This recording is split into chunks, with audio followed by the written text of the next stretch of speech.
Bom dia! Bom dia! Você sente dor nas costas? É porque muita gente tem dor nas costas, né? E vai levando a vida com essa dorzinha. E aí a pessoa nem se preocupa, nem se dá conta que às vezes essa dor nas costas pode ser uma coisa mais séria. Por exemplo, sabe o quê? Uma vértebra quebrada. Pois é, e você sabia que dá para quebrar uma vértebra sem ter caído, sem ter batido a coluna? Tudo isso por causa de uma doença silenciosa que atinge principalmente as mulheres, que é chamada de osteoporose. Pois é, com osteoporose a gente pode quebrar uma vértebra, por exemplo, num espirro. Saúde? Ui! Ou num gesto muito simples, como por exemplo, abrir a janela. Como tratar, como prevenir a osteoporose? Vamos falar sobre isso hoje. Dor nas costas. Dizem que 80% da população do mundo tem ou vai ter dor nas costas. Então nós temos hoje um neurocirurgião, está voltando aqui para conversar conosco, o doutor Adriano Scaff. Bom dia, doutor, bem-vindo. Bom dia a todos. Bom dia. E temos o médico do esporte, consultor do bem-estar, doutor Gustavo Maglioca. Bom dia, doutor, bem-vindo. Bom dia, Fernando, Mari, amigos de casa, tudo bem? Bom dia. Ótimo. A gente tem uma pergunta da internet que chegou agora, muitas dúvidas sobre esse assunto, está aqui no telão. É a Silvana Cardoso. O que é bico de papagaio? Eu também adoraria saber. A gente fala, não, já é qualquer coisa bico de papagaio. Não é né? do Louro José, né? E não é do Louro José. Não é do Louro José. Vamos entender. Dá pra gente mostrar, doutora Adriana, na nossa mesa holográfica, talvez? A gente consegue? Sim, vamos tentar. Tentar mostrar aqui? Ou você quer tentar explicar primeiro? Na verdade, o bico de papagaio é uma alteração que nós temos na coluna, principalmente óssea. É uma alteração da vértebra tentando se unir a outra vértebra. Então, o que acontece? Quando essa vértebra tem um desgaste, tem um envelhecimento, o disco começa a ficar menor e essa vértebra começa a tentar se unir. Por isso que quando nós ficamos mais velhos... Vamos colocar uma coluna aqui para a gente entender melhor essa coisa das vértebras e tudo lá. isso. Então aqui, se a gente fechar em close, a gente vai conseguir ver as vértebras direitinho, as distâncias entre elas. Essa distância é que vai diminuindo. Exatamente. O disco, que é essa distância, ele vai diminuindo, ele vai sendo absorvido conforme o envelhecimento da pessoa vai atingindo sua idade maior. Então, ele vai diminuindo. Então, essa vértebra tende a colar uma na outra. E aí forma o bico de papagaio. A gente está vendo aqui, entre cada um desses disquinhos, né? Você tem, dentre as vértebras, você tem um disquinho, que é esse mais achatado, Isso, certo? é um amortecedor. É um exatamente. amortecedorzinho. E aí, quando isso vai sendo pressionado, a gente tem até uma molinha, né, pra gente explicar. Isso. Que essa coluna, ela vai se funcionando como uma mola, mas quando essa mola é pressionada demais, você tem um escape desse disco, é isso? Exato. Esse disco, quando tem um escape, esse disco pode formar a hérnia de disco. Mas no caso do bico de papagaio, é o contrário. O disco vai ficando cada vez menor, por isso que a pessoa mais velha, ela diminui de tamanho. O disco vai diminuindo, nós vamos criando outras curvaturas durante a vida e esse osso vai tentando se fundir um no outro. Essa fusão gera um ossinho, como se fosse um formato de um bico de papagaio. E aí tá aqui, ó, a nossa molinha pra gente entender que deveria funcionar assim. Às vezes a gente coloca pressão demais nessa mola e aí acontece tudo isso. Exatamente. A coluna da gente ela é uma mola, ela suporta o peso. Daí nós termos na osteoporose algumas fraturas da coluna. Por quê? Porque é ela que sustenta o peso do nosso corpo. Vamos entender então a coluna como o nosso pilar, certo? A gente está aqui, vamos botar de volta a coluna aqui no tamanho real, como se a gente estivesse vendo essa pessoa de frente. Exato. Na posição que eu tô, ficar um pouquinho na ponta do pé aqui, agora tá bem na coluna, certo? Exato. E aí, essa coluna, quando a gente vira ela assim de lado, vamos ver uma visão lateral. Nesses lugares onde tem as curvaturas maiores, são os lugares de mais tensão, doutor? Exato, são chamadas de lordoses e cifoses, são as curvaturas. Na mudança de uma curvatura para outra, nós temos essas fraturas. Por quê? Porque ali a tensão mecânica é maior. E aí, essas fraturas, quando a pessoa tem osteoporose, podem acontecer com um espirro, como a gente falou. Dependendo do grau de osteoporose, a pessoa pode ter um espirro, ela pode pisar em falso no degrau de uma escada e ela pode ter uma fratura que é muito dolorosa. Bom, a gente vai falar mais sobre esse assunto, mas agora a gente vai conhecer a dona Marli, que mora numa cidade com um nome lindo, chamada Mineiros do Tietê. O Juliano Tamura foi lá conhecer a dona Marli, porque ela só vivia deitada. Ai, que dor nas costas, vivia assim. Não conseguia fazer nada, tinha esse problema, mas o problema foi resolvido, sabe com o quê? Com cimento.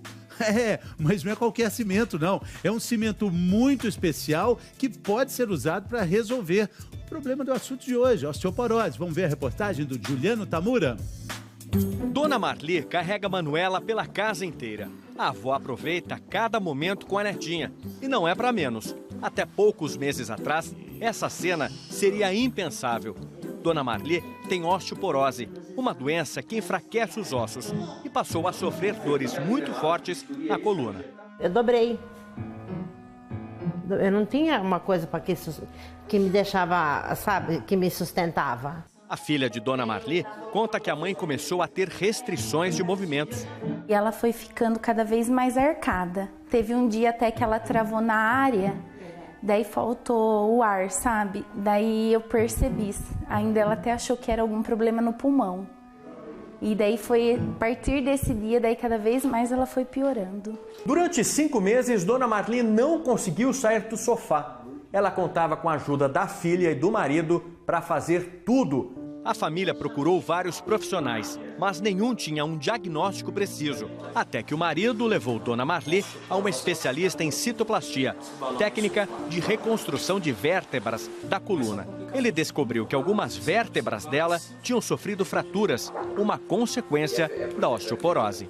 A vértebra ela fica mais mole, menos resistente e muitas vezes ela achata, existe uma compressão da vértebra. É uma dor bastante limitante, muitas vezes ela está principalmente na região torácica e na região lombar, que o paciente fica impossibilitado de fazer suas atividades na maioria das vezes. Então o paciente procura sempre uma posição que conforta, que diminui a dor, no caso a posição deitada.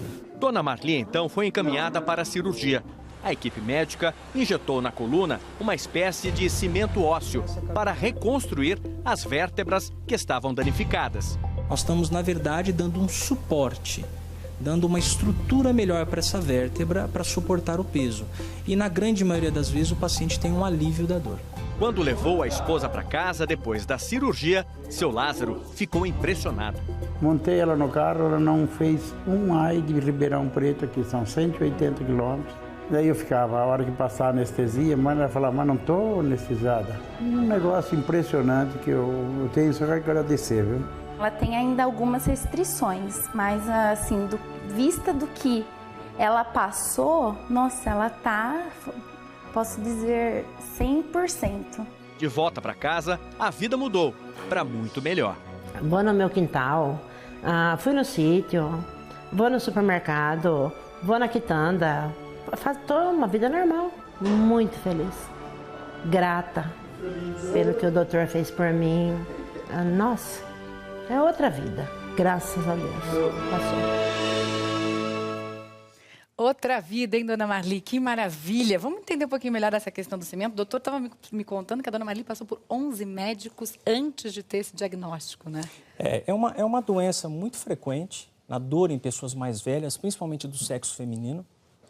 E quando essa doença tem boa resposta, porque nem todo caso é igual a da Dona Marli, né? A gente tem que deixar claro, não é nada de milagre, não. Mas é o que tem para se tratar esse tipo de dor quando ela não responde ao tratamento clínico, o colete, o repouso. Quantos por cento das pessoas podem se beneficiar desse tratamento específico com o cimento que a gente vai mostrar aqui? É variável, mas assim, a melhor resposta que se tem hoje quando se falha o tratamento é com esse procedimento. Que dá certo? De 70% a 80% das pessoas têm alívio da dor. Bastante. Não é cura, é alívio da dor, que nem a filha dela falou.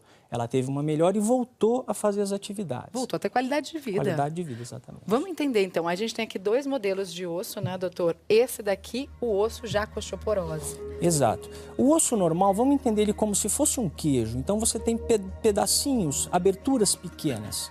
Quando nós temos o osso osteoporótico, essa malha óssea, como se fosse um queijo suíço, ela diminui, ela fica mais fraca. E, naturalmente, como o osso ele suporta o peso do corpo, ele vai fraturar, ele vai achatar.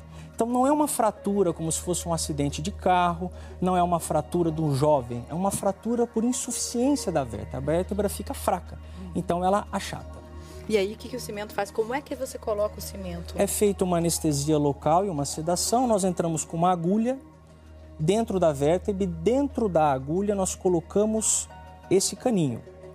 Aí existe um balão nós insuflamos esse balão, então ele cresce dentro da vértebra, gera um buraco dentro da vértebra, uma cavidade, nós tiramos esse balão e injetamos o cimento pela agulha. Então, e não tem dá uma risco do estrutura. organismo rejeitar esse cimento?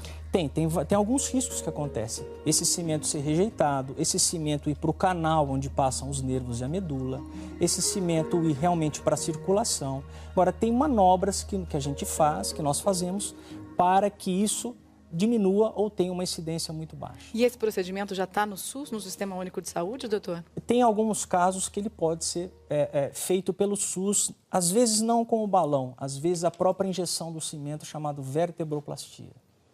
Muito bem, doutor. E agora a gente vai entender por que a osteoporose é um perigo, principalmente para as mulheres. Não que os homens estejam livres, principalmente depois dos 50 anos de idade, é também uma ameaça para os homens em menor escala do que para as mulheres, né, doutor? Exatamente. Vamos entender por que nessa explicação aqui.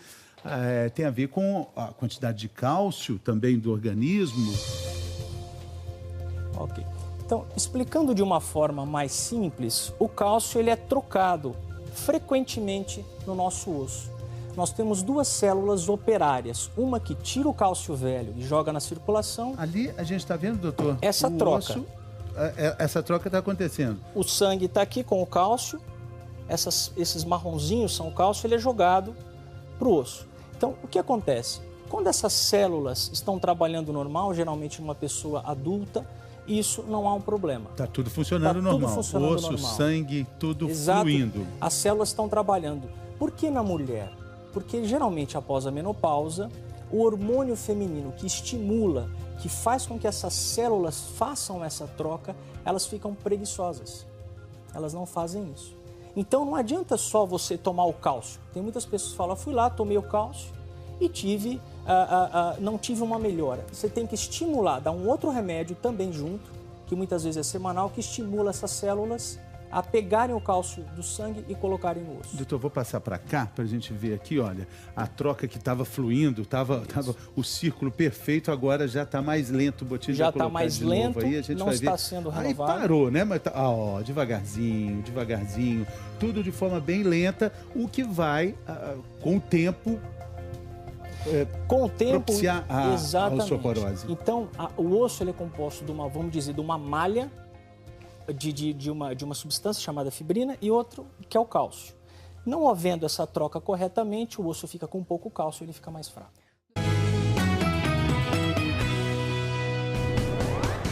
Bem-vindo de volta ao Bem-Estar. A gente está falando de uma coisa chata hoje, dor nas costas, dor na coluna. E tem uma outra dor que é insuportável, que é a dor no nervo ciático. Tem muita gente que começa com uma dorzinha aqui, começa a irradiar para a perna, pronto, é ciático. Vamos entender se é isso mesmo? Vamos entender onde é que está o ciático primeiro, aqui com a ajuda da nossa mesa holográfica?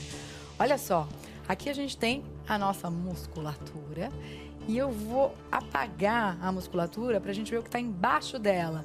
Doutor, aqui a gente já começa a ver o nervo ciático. Exatamente. O nervo ciático, ele é formado por raízes nervosas que saem da coluna. Então, se você vê a coluna, são pequenas raízes nervosas que formam esse amarelo grosso que está aí. Posso apagar a coluna para a gente ter uma ideia melhor do nervo? Aqui, esse é o nervo. O então, mais grosso de todos. Exato. Você vê que ele é formado de todos os outros. Isso. Ele é formado por vários nervinhos que saem da coluna. Então, um problema na coluna pode gerar uma dor irradiada para a perna, chamada dor ciática, que passa atrás do bumbum. Então, nós estamos vendo aí a pessoa de costas. E qualquer um pode, digamos assim, pinçar o ciático ou ter uma dor no ciático? Sim. A dor na coluna é a segunda dor mais frequente do ser humano. Ela só é menor do que a dor de cabeça. Então, uma pessoa, ela pode sim realmente ter um problema na coluna. E o tratamento dessa dor tão famosa, a segunda maior dor do mundo, doutor? É dor do ciático, como é que a gente trataria? A dor do ciático, nós precisamos primeiro saber a causa dessa dor. O que está gerando essa dor? Então, primeiro, uma avaliação médica, nunca automedicação. Dependendo da avaliação, se for um canal estreito, se for uma hérnia de disco, se for uma dor da compressão de um músculo chamado piriforme no nervo ciático, nós temos tratamentos diversos. Fortalecimento muscular, medicamentos, bloqueio da dor e indo até cirurgia.